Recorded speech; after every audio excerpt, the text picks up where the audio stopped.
పేరెంట్స్‌ని చాలా ఎక్కువగా బాధించే విషయము చిన్న పిల్లలు లెస్ దాన్ 1 ఇయర్ బేబీస్‌కి ఏంటి అనంటే డైపర్ ర్యాష్. సో, అది వినడానికి సింపుల్‌గా అనిపిస్తది కానీ బేబీకి చాలా పెయిన్‌ఫుల్‌గా ఉంటుందనమాట ర్యాష్ అనేది.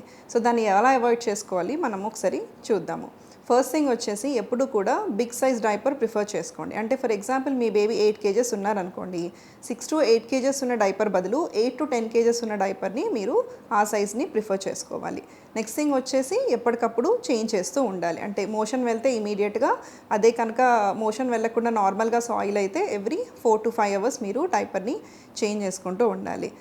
నెక్స్ట్ థింగ్ వచ్చేసి చేంజ్ చేసే ముందు కంపల్సరీ ఆ ఏరియాని వాటర్‌తో క్లీన్ చేయాలి. అంటే ఒకటి తీయగానే ఇంకొకటి వేయడం అనేది కరెక్ట్ కాదనమాట. సో, కంపల్సరీ వాటర్‌తో క్లీన్ చేసుకొని కంప్లీట్‌గా డ్రై అయిపోయిన తర్వాతే మీరు నెక్స్ట్ డైపర్ అనేది వేయాలి. అండ్ వేసే ముందు కూడా ఇంట్లో ఏమీ ర్యాష్ లేకపోయినా కూడా ముందస్తుగానే మీరు ఎయిదర్ కోకోనట్ ఆయిల్ కానీ, పెట్రోలియం జెల్లీ కానీ, లేకపోతే లైట్‌గా ఆల్రెడీ ర్యాష్ స్టార్ట్ అయింది అనుకుంటే డైపర్ ర్యాష్ క్రీమ్ కానీ పెట్టి డైపర్ వేశారనుకోండి, అది ఎక్కువ కాకుండా ఉంటుందన్నమాట. అండ్ ఆల్సో బేబీకి పెయిన్ లేకుండా ఉంటుంది. అండ్ నెక్స్ట్ థింగ్ వచ్చేసి యూజువల్లీ ఒక ఏజ్ తర్వాత పిల్లలు టాయిలెట్‌కి వెళ్ళడం తగ్గించేస్తారు. ఆఫ్టర్ 7, 8, 9 మంత్స్ తర్వాత వాళ్ళు డ్రై బై డే అయిపోతారు. అంటే మార్నింగ్ టైంలో ఎక్కువగా పోయరు. అలాంటి సిచ్యువేషన్‌లో మీరు డైపర్ వేయకుండా ఓన్లీ నైట్ టైం మాత్రమే డైపర్ ప్రిఫర్ చేసుకుంటే అది ఇంకా బెటర్ అన్నమాట.